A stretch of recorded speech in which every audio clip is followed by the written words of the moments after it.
We are very fortunate to have Ed Nakawatase here to speak with us about his and Tamio Wakayama's work in the American South during the Civil Rights Movement, which is, of course, a pivotal moment in advancing social and formal political equality for Black Americans, as well as establishing the place of civil disobedience and direct action and other forms of collective organizing in the public imaginary.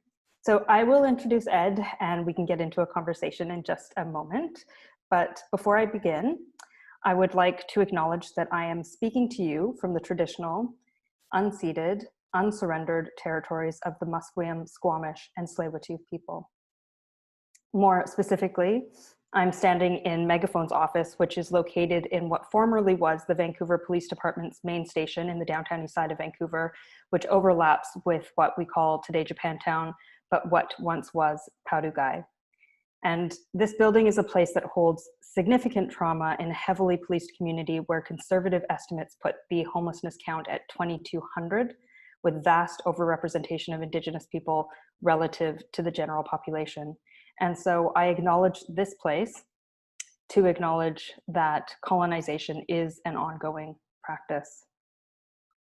And actually, since we are convening digitally, electronically, and there's people in many different places, I am going to, in the chat, put in a link where you can follow the link to identify the territories where you are and the traditional languages of the land. And this will also serve to help to familiarize yourself with the location of the chat, which will come in handy later. So today's talk is part of the Powell Street Festival's 2020 programming. If you are unfamiliar, the Powell Street Festival Society's mission is to cultivate Japanese Canadian arts and culture to connect communities. And their main activity is producing the Powell Street Festival in Vancouver's historic Japanese Canadian neighborhood, Paudugai, which is an annual celebration of Japanese Canadian arts and culture. And of course, as you know, gatherings pose a health and safety risk, and the Society has chosen to reimagine the festival as a telethon this year, streamed live on Saturday, August 1st from 2 to 7 p.m. And proceeds from the telethon will support the Powell Street Fest Community Kitchen Program, which is a meal program serving Vancouver's downtown east side. And I'd like to say that food security has been quite a substantial challenge in the downtown east side during COVID, and I applaud the Powell Street Festival for doing this work. The last I checked, they were actually quite near their 20K goal. So I encourage you to go to powellstreetfestival.com to learn more about the community kitchen and the upcoming festival program and donate if you can. Okay, so now we can get on to what you're actually here for. Tamio Wakayama was born in New Westminster in 1941 and spent his early childhood in the Tashme, BC internment camp. He studied journalism and philosophy at the University of Western Ontario, and in 1963, armed with only a camera, Wakayama joined the civil rights movement in the American South. Upon his return to Canada, he assembled A Dream of Riches, the Japanese Canadians, 1877 to 1977, which is a photographic reconstruction of memories of the Nikkei community that toured Canada and Japan. As a photographer, he chronicled the annual Powell Street Festival, which celebrates Japanese Canadian life, and the images were included in the popular 1992 book, Kikyo: Coming Home to Powell Street. He is the author of 6 published books, including A Dream of Riches and Inalienable Rice, and has contributed to many other books and periodicals. Tamio Wakayama passed away in March 2018, and I know that this is a loss that is deeply felt in the community. Ed Nakawatase was born in Poston, Arizona, one of the 10 internment camps established to incarcerate people of Japanese descent living on the west coast of the United States after the bombing of Pearl Harbor. His parents, who met and married in camp, moved out of the camp, first to Wilson, Arkansas, and then to Seabrook, New Jersey, where they worked for Seabrook Farms, which was then the largest producer of frozen foods in the world. He grew up in Seabrook, graduating from Bridgeton High School in 1962, and subsequently attended Rutgers University. Dropping out of college in 1963, Nakawatase went to work with the Student Nonviolent Coordinating Committee, or SNCC, in Atlanta, Georgia, where he remained until the end of 1964. Nakawatase was hired in the summer of 1965 as a community organizer in South Jersey by the American Friends Service Committee. He worked later with the American Friends Service Committee on school desegregation issues in Bridgeton. He was one of the founders of the Third World Coalition, an internal caucus of people of color in the American Friends Service Committee, where he also served as staff from 1972 to 1974. He was the American Friends Service Committee National Representative for Native American Affairs from 1974 until retiring in 2005. And he's also served as AFSC staff in support of redress and other Asian community issues. Nakawatase currently lives in Philadelphia with his wife, Jean Hunt. He has 2 adult children, Michiko Hunt and Kenzo Nakawatase, and 3 granddaughters. Currently, he serves on the board of Asian Americans United and the Seabrook Educational and Cultural Center, and is a member of the Germantown Friends Meeting Quakers, and chairs its Racial and Social Justice Committee. So this is all to say that Ed has the bona fides to speak on organizing and social justice, and it's a real pleasure and honor to be in conversation with him. So welcome, Ed. Well, thank you. Thank you. It's an honor to be here. I have a few questions or prompts for you, as you know, and I just encourage you to go in whatever direction feels right to you. I would ask that you be mindful that some of the organizations and historical background may be unfamiliar to this audience, so please don't hold back on context. But I thought I would start by asking you to speak to your motivation to go down south and what you know of Tamio's motivations and how your personal histories were intertwined with the history of the civil rights movement. And along the way, if you could provide a broad overview of the work that you and Tamio did with the Student Nonviolent Coordinating Committee, the various roles that you played.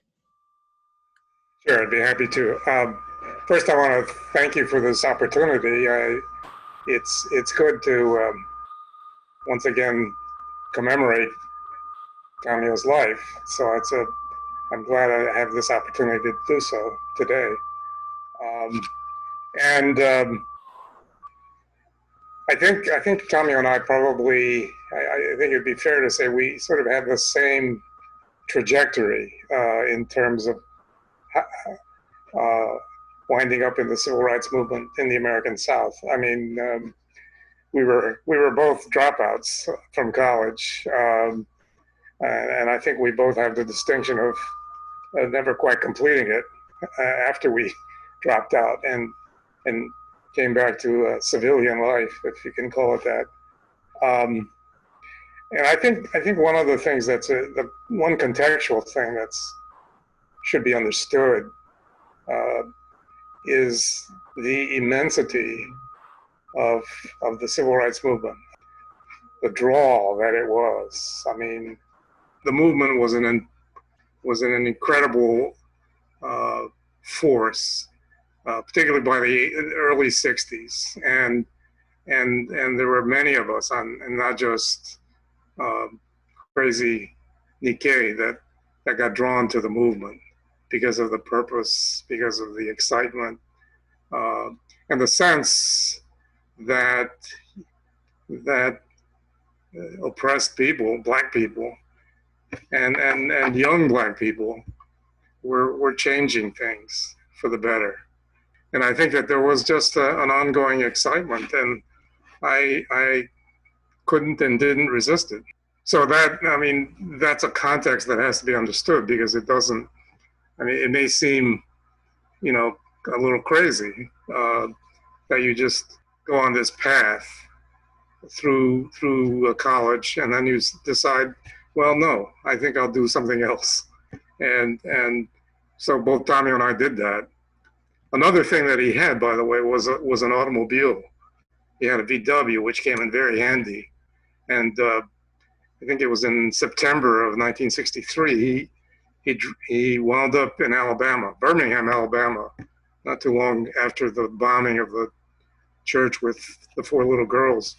And that was his initiation into SNCC, in effect. he was in SNCC at the Atlanta office uh, for stretches of that stretch in the summer. And then he went back to Canada to organize in support of SNCC. I came to SNCC in Atlanta in October of 1963. We didn't actually meet until early 1964 in the winter. And as he tells it, he was, I think, somewhat chagrined to discover that he was now no longer the only Asian in SNCC.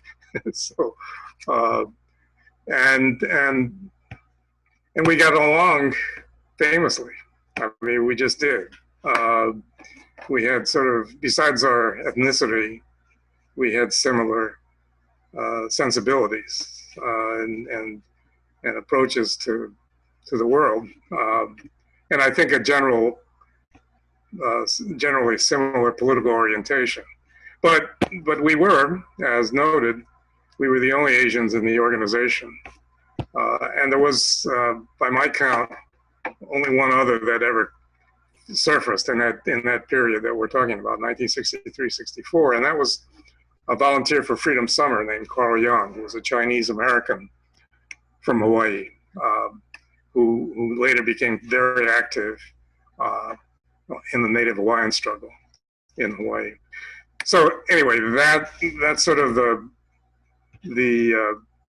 process.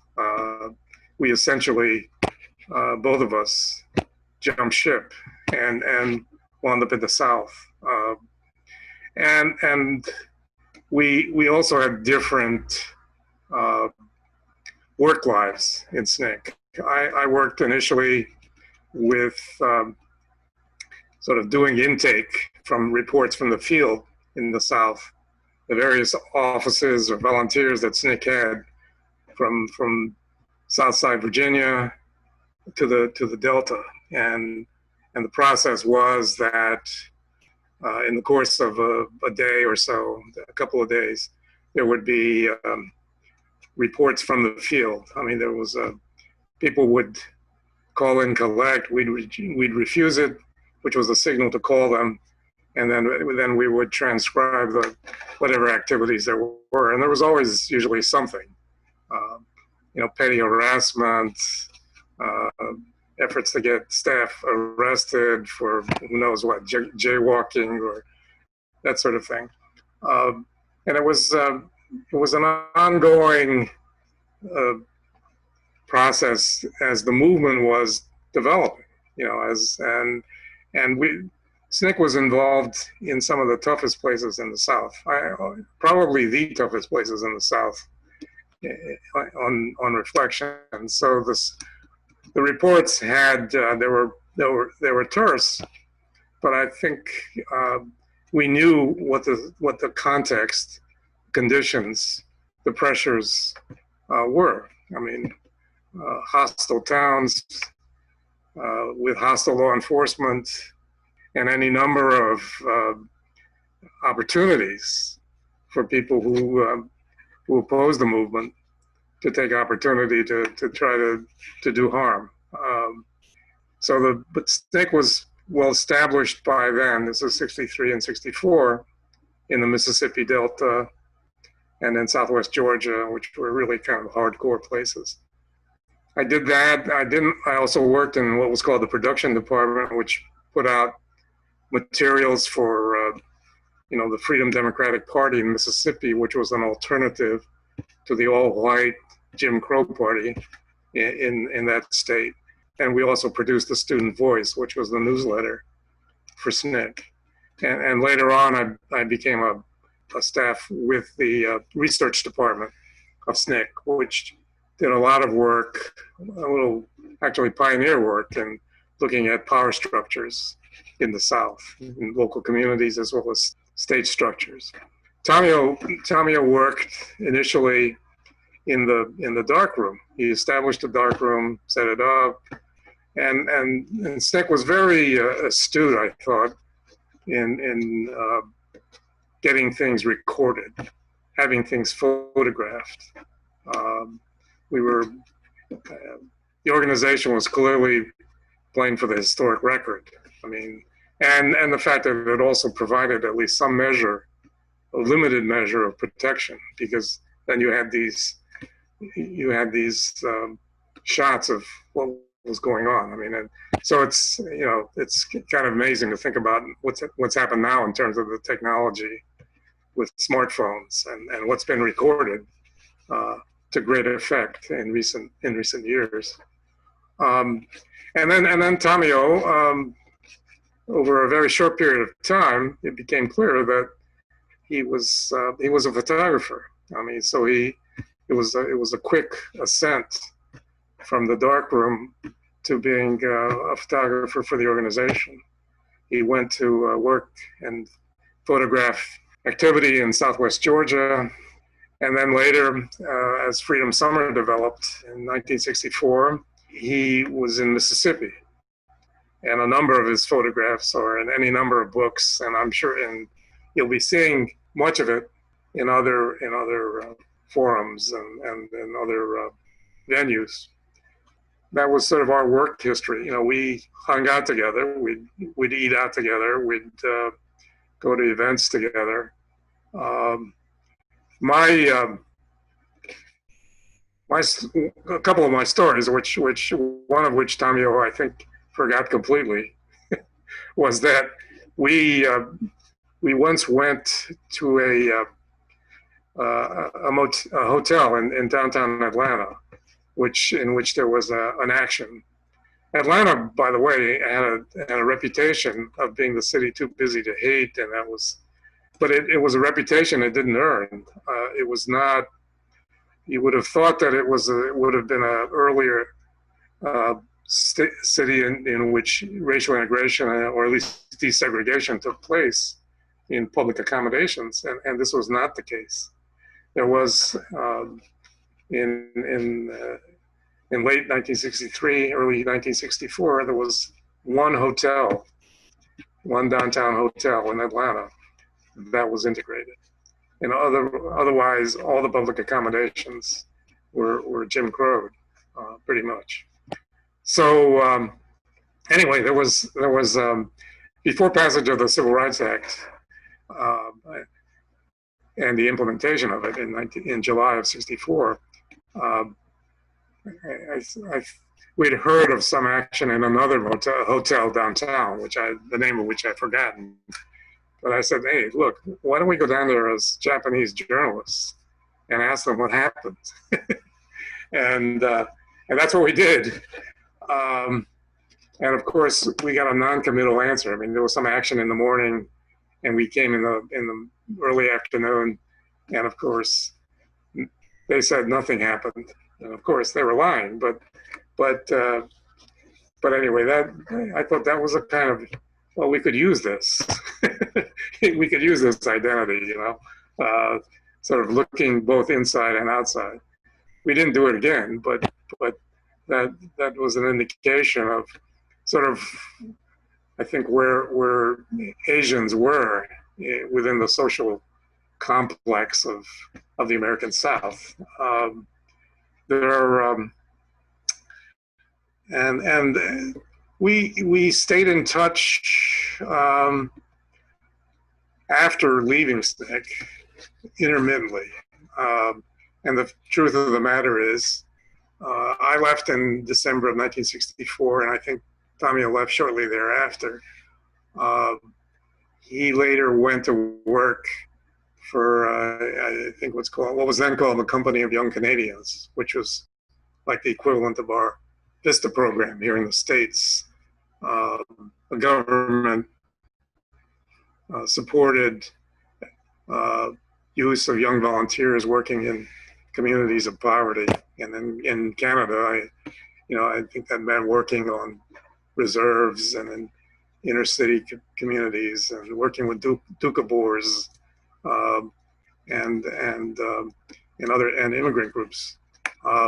We lost track of each other for about 20 years. I mean, I knew he was doing some photographic work.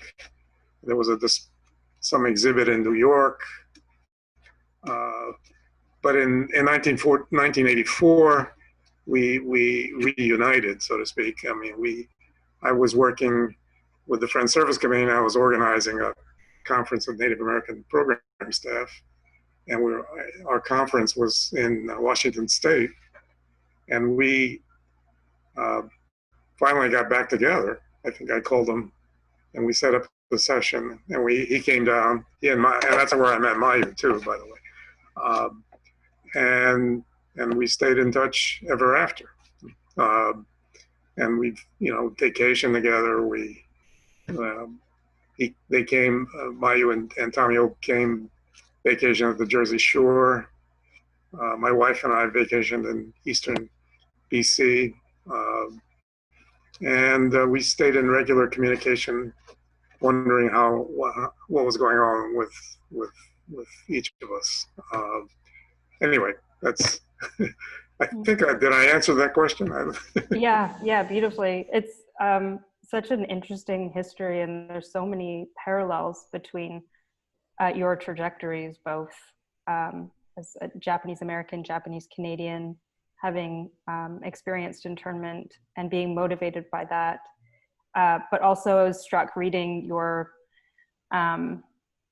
bios, how both of you were really motivated by where the civil rights movement hadn't taken hold, of course in Ontario where Tamio was, but hadn't really taken hold or didn't seem that present for you at a young age, but something happened and you both became quite motivated, and then jumped into something that was, ostensibly quite foreign, and found your place within this movement. And I also noticed that sort of like slippery place both of you speak about that you occupied, and how you could, possibly move through spaces slightly differently while you were working within the movement. That actually kind of takes me to my next question. This is something that I think about a lot. I think a lot of people are thinking about the idea of intersectionality right now.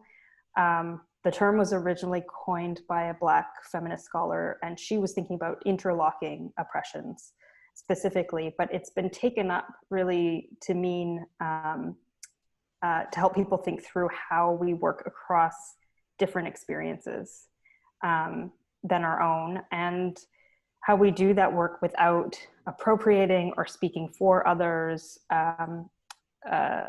but supporting others. Allyship is obviously another common way of thinking about that. So I was wondering if you could speak a bit more about how you and Tamio found your place within SNCC, and how you built up that allyship. Well, I think it's important to know that at the time that we were in SNCC, there was really no Asian American movement. There was no Asian Canadian movement. We were two individuals of Japanese descent who sort of felt this imperative to work in the civil rights movement. I mean, I think one of the ironies, if that's the right word here, is that I think my Asian American consciousness came out of working with SNCC. I think some people think it seems, it's also logical, the guy's born in an internment camp, so of course he gravitates to the civil rights movement. Well, except that that's not the way it happened. I mean, in the sense that, I grew up in the States,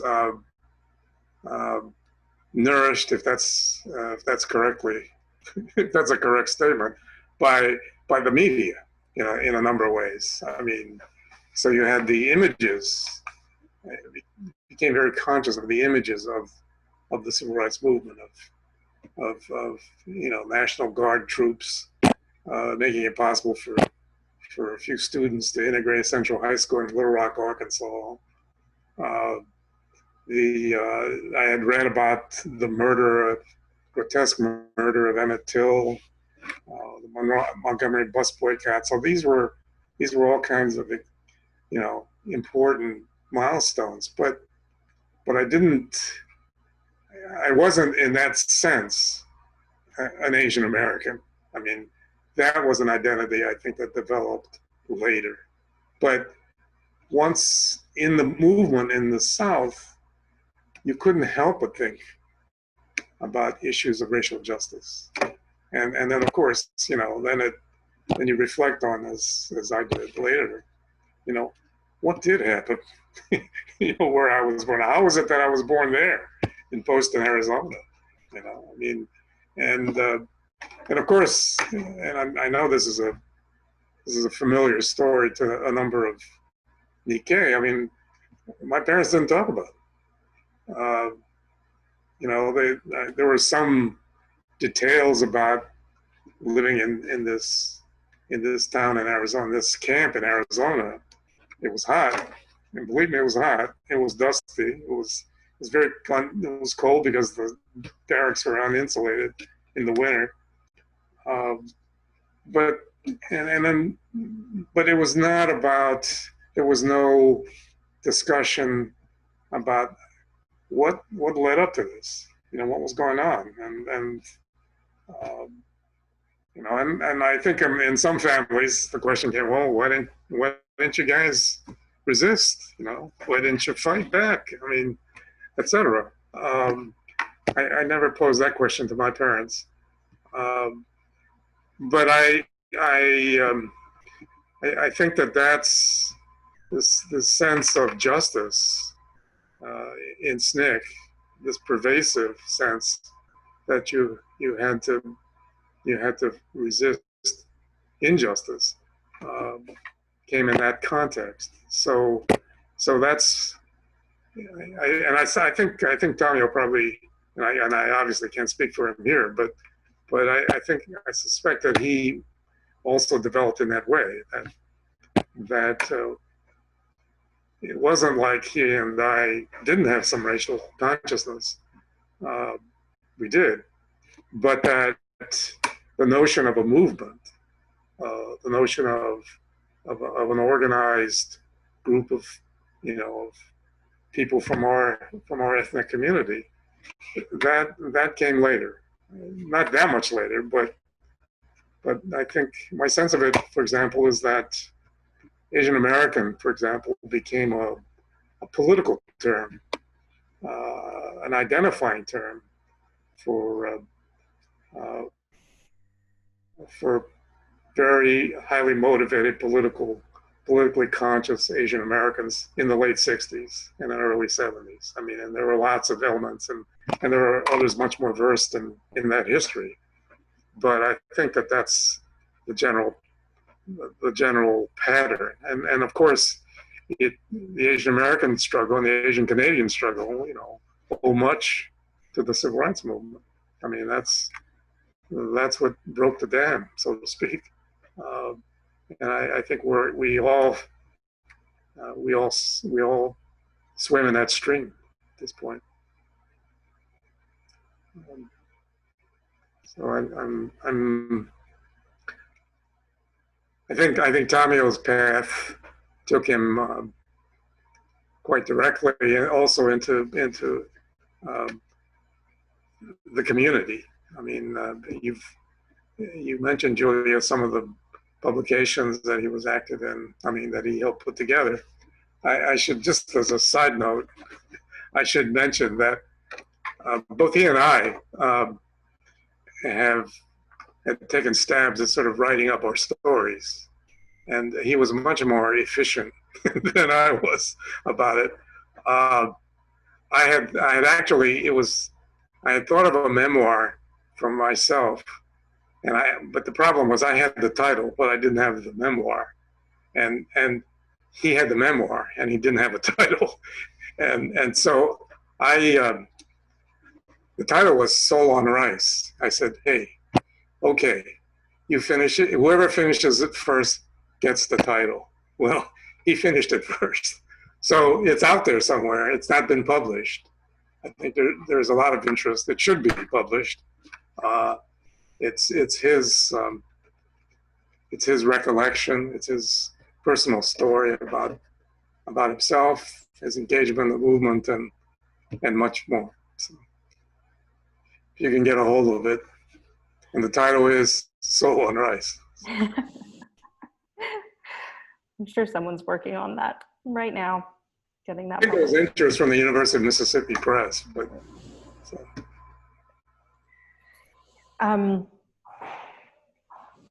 Yeah, it's interesting the way that you talk about that as sort of a motivation for the formation of other movements subsequently.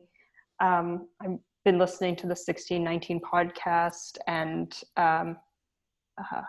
Nicole, I can't remember the name of the host, but she talks about the civil rights movement as, Black-led organized movement for formal equality. But really, because of that, it was universalizing formal equality. It was a humanist movement. And because of that, it kind of becomes a model for many other movements. And I could see how your work subsequently would extend from that. And I was wondering if maybe you could talk further about how that shaped your work later on. Well, I've commented on this in other places, but clearly one of the most important aspects of this was perspective. When you're working in the civil rights movement, you're looking from the margin, and you're looking from underneath, if you will. You're not on top, that's for sure. And that I think has shaped the way in which I've thought about how to look at things. In particular, we're talking about in discussions and implementation of issues about power, and who has it, and how do you get things done? How do you work with the resources that you have, and mostly that you don't have? And I think that I can't say it was a gift, but I think it was a perspective that was shaped very much by being in the civil rights movement. And the other thing, which I don't think I can say enough, is that in the course of struggles for social justice, there are many defeats. There are many times, just by the nature of the forces aligned, that the people that have power obviously want to keep power, and sometimes more than that.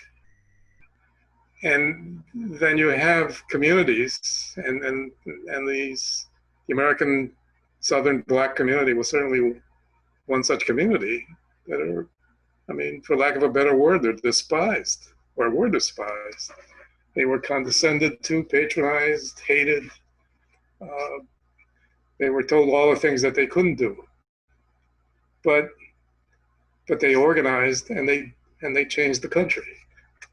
And I think it's one thing to have it as an abstract notion that we could win, but we did win.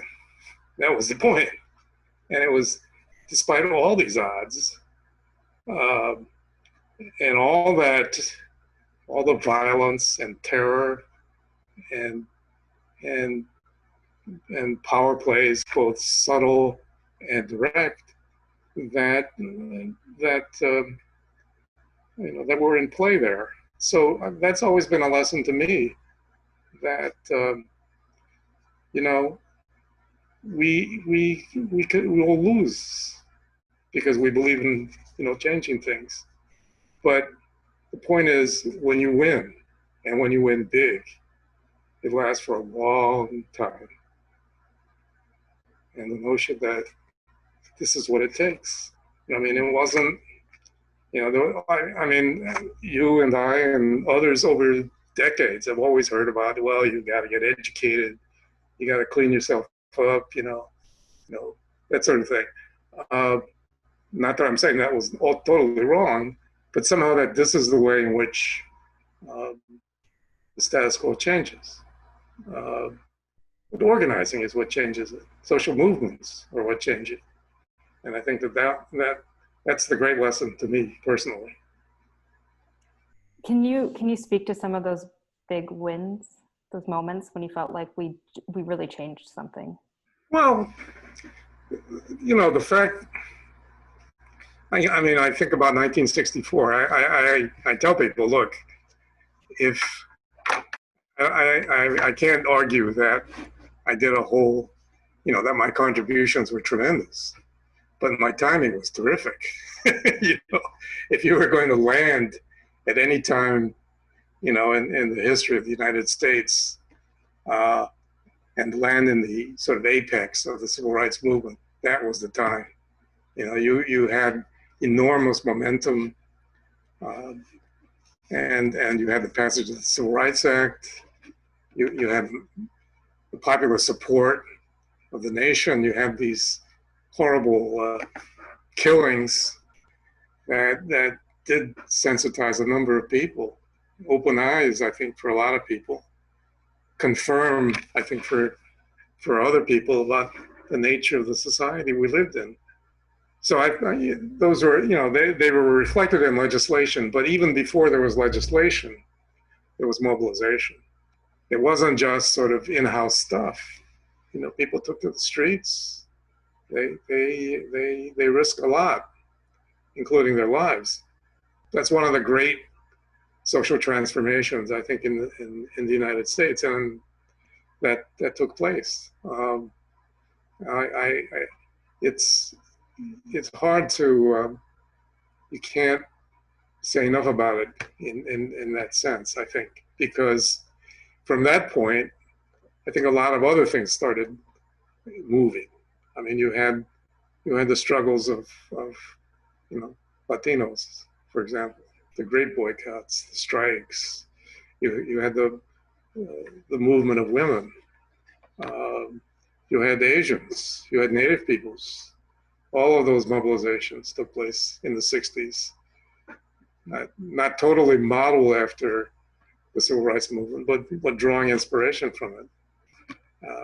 One of the connections I cite, and others have cited too, is the whole change in immigration. I mean, from 1924 until the mid 60s, I mean, American immigration legislation was clearly racist. You had quotas, national quotas, and no quotas for Asians. But because of the movement, it became impossible to sustain racial distinctions in social legislation, like immigration. So I think there is a direct link in that sense between the civil rights movement and the movement of immigrants, for example, to this country from Asia and from Latin America in the 70s, 80s, and 90s, and up to now. So there's that sort of connection, I think, that should be made. I mean, I think intersectionality does touch on that. But as I was saying, I think, and others have said too, that the civil rights movement broke the ice, broke the dam, whatever, use your image. But it had that effect. It altered the social structure. It didn't alter it enough. By my sights, I mean, we still need economic justice of a sort that I think, and of a magnitude that we haven't even yet begun to deal with. But I think the consciousness is there. This again leads me to my last question, and I'll just once again flag for everyone that has joined us that there will be a question and answer period after this last portion, and you can throw your questions into the chat, and then I can put those to Ed. Yeah, so it's really hard not in having this conversation to think about the current moment and if that framing of the civil rights movement of one of kind of formalizing and universalizing and actually realizing the democratic project, in fact, by making it accessible to all. In a lot of ways, it felt, this is, coming from the perspective of someone, my age, much later, but it seems as though it was a very defined project in a lot of ways. And there could be these achievements, whereas, and please disagree with me if you don't agree, but in a lot of ways today, it feels as though equal and fair treatment is still part of the conversation, but arbiters of fairness and justice have been exposed in many cases to be corrupt.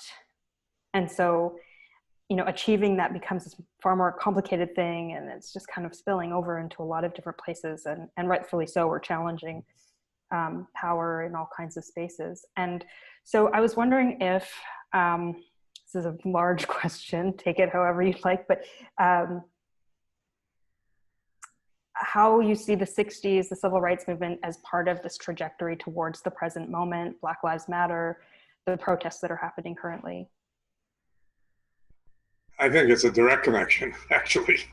I think Black Lives Matter, you can probably describe it as a almost lineal descendant of the civil rights movement.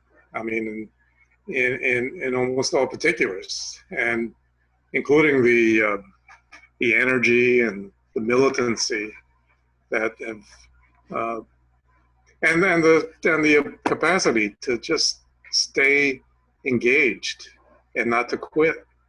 I mean, and I think that those were all characteristics of the movements in the 60s. And I think that those have certainly been part of how Black Lives Matter, and people that have identified themselves with that have performed, have done. It's interesting to track it just in terms of the last 6 to 8 years, where it seemed like a marginal cause, and within about 8 weeks ago, you had literally hundreds of thousands of people, maybe much more, really, not just in the United States and Canada, but all over the world, talking about Black Lives Matter and identifying it, and let's be honest about it. I mean, the whole idea of the understanding of the relationship of the police to Black people and communities of color generally was always, it was always an issue, but I think it was something that was pushed aside. The notion, I think there are still many people, certainly many non-white people, many white people who thought that somehow the police protected you, and I think that veneer has been torn off, and I think that so now we're getting finally something that resembles a real conversation about the structural aspects of race in this country, and your country too, actually. So it's absolutely, it's not the same, and Black Lives Matter represents, some of the learnings that came out of the movement. Probably some mistakes have been avoided, and of course, probably some mistakes haven't. But the point is, it's there, very much a lineal descendant, and in much the same way as the civil rights movement in the 60s was descended from the abolitionist movement, and the struggles of people against lynching, and the formation of the National Association for the Advancement of Colored People, and and on it goes. It's the same struggle, really. Yeah, I think that's very fair. And I think we all have had occasion in the last little while to think more about that history. There's a lot of material available to all of us. And it does seem like these very similar encounters will precipitate movements every time. When you look back through history, when you look at the LA riots or Watts, or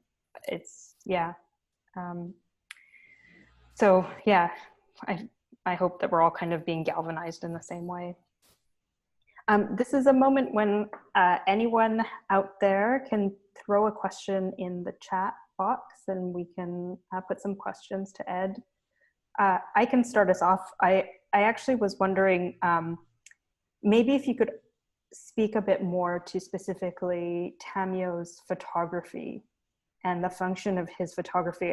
Reading his bios, there's just so many good stories about, his kind of finding his place within SNCC, and how he kind of ended up, first started as a driver and a janitor, but then ended up doing photography and made this poster, which was quite brilliant. And yeah, how that functioned within the movement. Well, I think, I mean, and I'm not here. I'm speaking from some distance in the sense that he often was on the road being the SNCC photographer at various situations. But I think one of the things that was distinctive about his work and the work of his cohorts was that they saw themselves as movement people. They were not artists who were photographing the movement. I think they were movement people who, in the course of being in the movement, were chronicling the movement. And they provided, among other things, I mean, some important iconic imagery, as well as being witness to the struggles. So and a witness to history. I mean, those images are going to, last as long as photos last, I guess. Which I don't know how long that will be, but technologically speaking. But I think the point is that they saw themselves in a different way, and that was important. So they were, they had a function very directly engaged as much as any organizer did, I think. Yeah. And they have, and when you think about it, I mean, they succeeded in putting out, a record. If people want to know about, what it was like, trying to get people to register to vote in the Mississippi Delta, or, what it was like in a freedom school in Mississippi, it's there. It's there, I mean, that they did it with artistry and is a plus. And that it was done also with social urgency, that's also a plus. But I think, and Tamio was a natural. I mean, he really was. I mean, it was obvious that he had a great eye, and he was meant to be a photographer. He's probably meant to be a lot of other things too, but in any case, he certainly was good at that job. Yeah. Reading his accounts, it strikes me he was overall a very good storyteller. So yeah, it makes sense he could do that visually and in language. I have a couple of questions here. I'll start with this one. So in places like British Columbia, this relationship so often is disappeared, and we fight against the model minority complex using tools of Black struggle without acknowledging their roots, a profound and insidious violence. I wonder how we can mobilize today from the place that you said that doesn't attempt to free ourselves from our debt and inheritance to Black communities, how we can transform our cultural and economic privilege and anger at the model minority complex into useful medicine for all communities, not just our own. How much time do we have here? It's a beautifully complicated question, but yeah, please just go for it. Jump in. Well, it's probably more a commentary on my inadequacy in trying to answer this question. I mean, I guess one lesson I take away from the movement is that once you're in motion, then other things reveal themselves, other inadequacies, other issues, other potential allies, some deeper analysis of what you need to change the situation. I mean, I don't know the dynamics here, and I mean, here meaning there, I mean, in British Columbia. I mean, the communities of color, the indigenous communities, who I know play probably a much larger role than in terms of the movement in the 60s. I mean, indigenous people were invisible. I mean, there was no discussion, no. I mean, there was no kind of comprehension at that point. I mean, that for a number of us changed, but so I can see where, as you get into it, into sort of pushing against the various oppressive structures, that you see how much more you need. I mean, how many more people you need to engage, mm-hmm. how much more of a perspective, how broader a perspective you need, et cetera.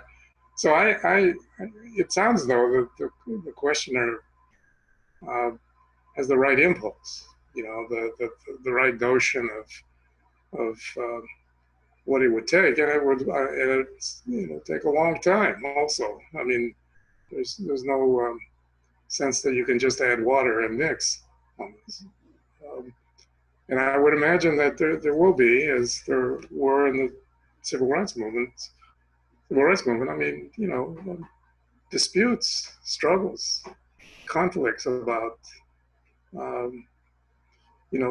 strategies and tactics. I'm too far away to talk, to give any real solid advice. Except, go for it. That's all I can say. Please go for it. Yeah, I read something. I think it was Tamio who had said it, and then I tried to find it again afterwards, where he I think kind of spoke to negotiating the place within the movement. He was a little bit reticent. He didn't want to take a central role, and it was just sort of handed to him that he would become the kind of documentarian. So it was like a very kind of careful negotiation around what your place is within a movement where it's really, other people telling their stories and taking up space. So, yeah. Yeah, I mean, we were at a particular point in which we were supporters. We didn't represent a movement. We weren't allied in that sense. In other words, Tamio and I were not representatives of, the Asian Liberation Front. I mean, we weren't. I mean, maybe we were in practice, but that's not how we signed up. And I think that that has to be understood too. I mean, it was a different stage of social struggle, so and we were all learning on the fly. It wasn't like we could pull out a textbook and figure out how we now proceed in the wake of some outrageous thing that was going on. So I think that's an important factor to remember. Just people, some of the best stuff that happened was improvised. Mm-hmm. Nobody was certain about how to proceed. Mm-hmm. In other words, it was a time like right now, politically. Yeah, we're just figuring it out. Exactly. Okay, the questions are rolling in. We have 2 more questions, if that's okay with you. I know we're just approaching 2, but we'll go over. There's a fruit fly in my face. So a lot of East Asian communities are drawn to conservative ideas as a way to ostensibly stay safe after considerable persecution. Did you and Tamio experience that while you were doing your work, either in the South or elsewhere? If so, how did you navigate it? Well, I guess, I mean, let's see. Actually, probably the most conservative Asians I knew were the ones I grew up with in Seabrook. We didn't, and I suspect that was probably the case with Tamio. I mean, there were no other Asians that we dealt with in the South.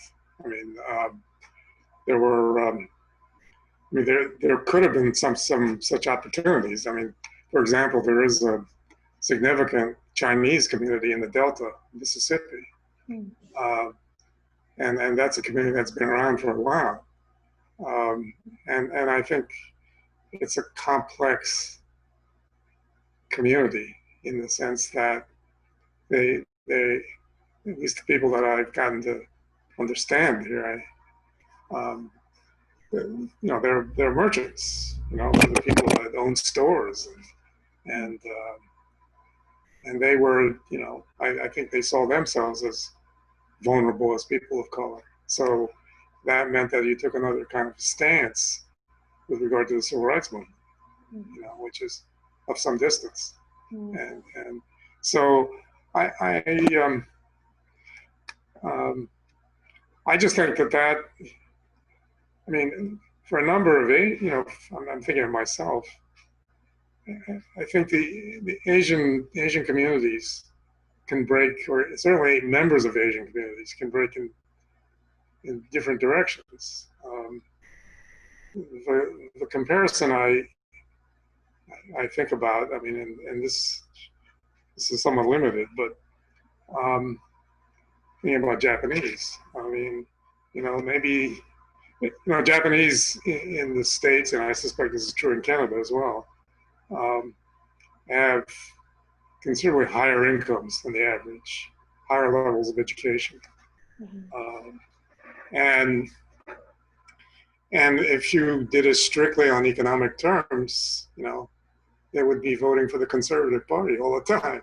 But I suspect they don't in Canada, and they don't here either.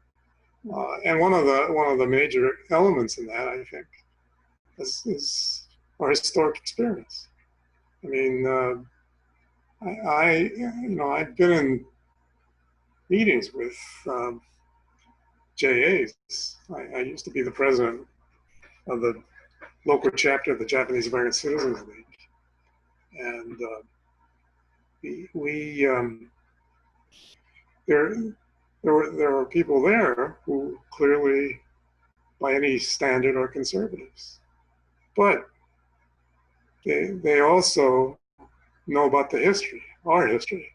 So it becomes something else when you start talking about, you know, rounding up Arabs or Muslims, you know, because they understand that.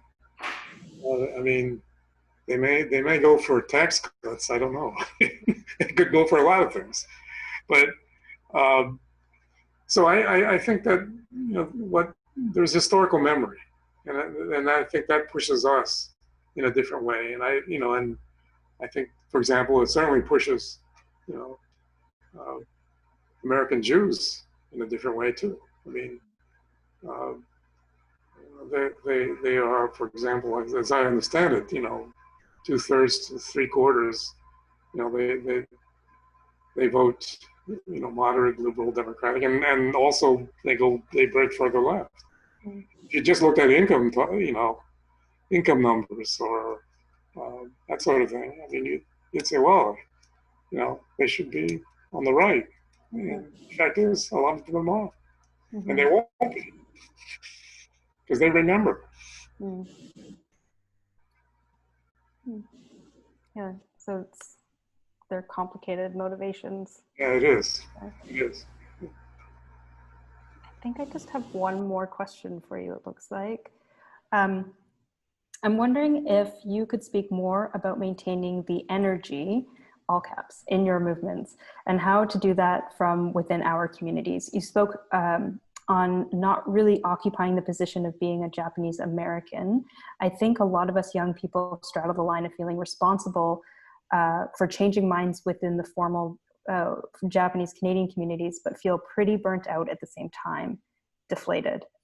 I guess my question is really one about your experience within the Japanese American community once it emerged. Was there pushback? How did you overcome that? How do you draw boundaries and prioritize justice? Well, here again, I mean, I was in Seabrook. I remember after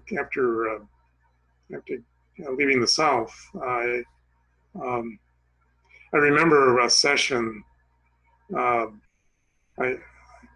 at a local, at another chapter of the JACL, this one in Seabrook, New Jersey, and we had a good friend of mine who was sort of the very militant head of the local NAACP, and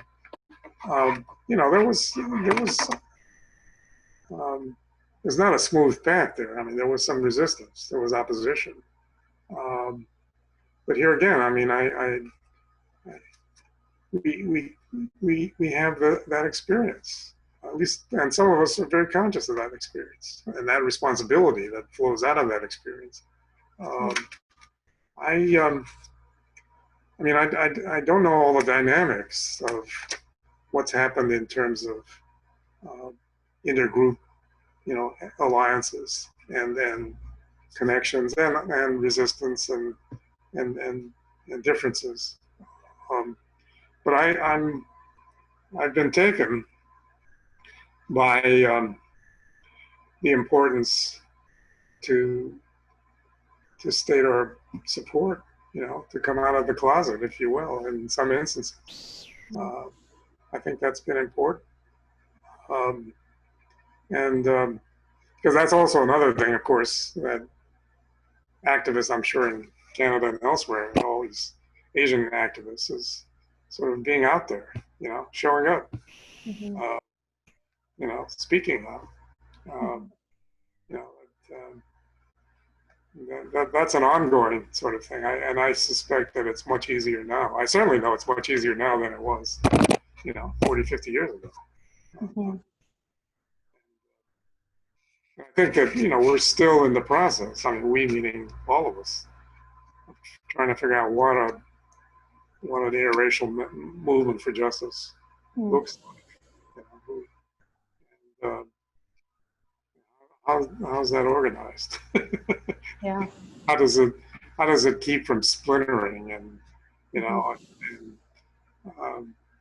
how do you maintain? I mean, maintaining the energy is important, but I mean, what is the overarching goal or set of goals that we need, that we have? I mean, I think a number of us would unite, for example, around economic justice issues, but I think we also want to make sure that doesn't subsume issues of race and gender, and orientation, sexual orientation, and so it's and I think it's important that there's much more consciousness about that now than there was, in the civil rights movement. There was it was quite monochromatic, and it's a different country in that sense now. I mean, in terms of race, certainly, but also, the movement has exposed some things, has opened some things up, and so now we know more. We don't know yet enough, maybe, but we know more. Right. Yeah, that's very nice. I mean, I like the advice to show up, especially just find your place to do the work and show up and do the work. And as you said, figure out the shape of the organization, how to organize as you go and be improvisational. Because otherwise it's just such a grand, I mean, it's a tiring moment, I think, partly because it's inspiring. It feels like there's a lot of momentum and movement and possibility, but it's also spurred by a place of such deep, frustration and anger and disparity that seems like almost too large to comprehend. But yeah. Well, I think it's important to remember also that, we didn't discover the wheel. In other words, there have been lots of people have expended enormous energy and insight, into bringing us here, and we ought to we ought to build and learn from that. I mean, it seems to me that's the responsibility of people, well, Tamio would have been a good person and, to do that.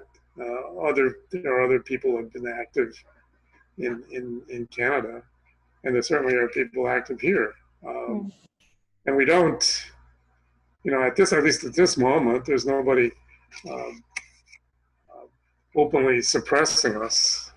Certainly, people were trying, but but um, but I think it's a different situation than, say, during the Cold War, in which you had a whole body of experience that was basically not available to us because they were Reds.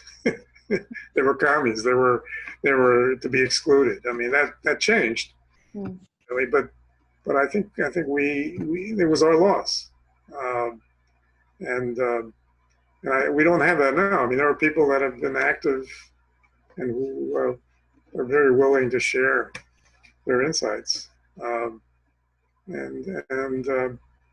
but I think the movement is very much on the move, if you will. I just saw something from Kathy in the chat. I think it helps that Ed is an eternal optimist. Earlier today, he said that he has a lot of hope for the future in these turbulent times. So I think that says a lot about what we need right now. What's that? Guilty as charged. I am an optimist. Yeah, we need more of that. I think that's, it's easy to get bogged down in in all the challenges, but it's great to have leaders like you who can see a path forward and move people, galvanize people, and move them in that direction. So thank you. I think we're going to leave it there. I know we could talk for a lot longer. You have a lifetime of experience to share, but this is, again, a part of a larger project. So I know there will be more opportunities to do that. I have a few other thank yous. First and foremost, again, Ed, I'd also like to thank Cindy Mochizuki and Kathy Shimazu for organizing the talk, Emmy Morita and the Powell Street Festival for hosting, Mayu Takasaki for all of her work around this project, organizing and preserving Tamio's body of work, Milena Salazar for video production, which will be contributed to the Powell Street Festival presentation, and Nathan Armstrong for technical support. And then to everyone who attended today. It's so nice to have you all here with me learning from Ed. So thank you.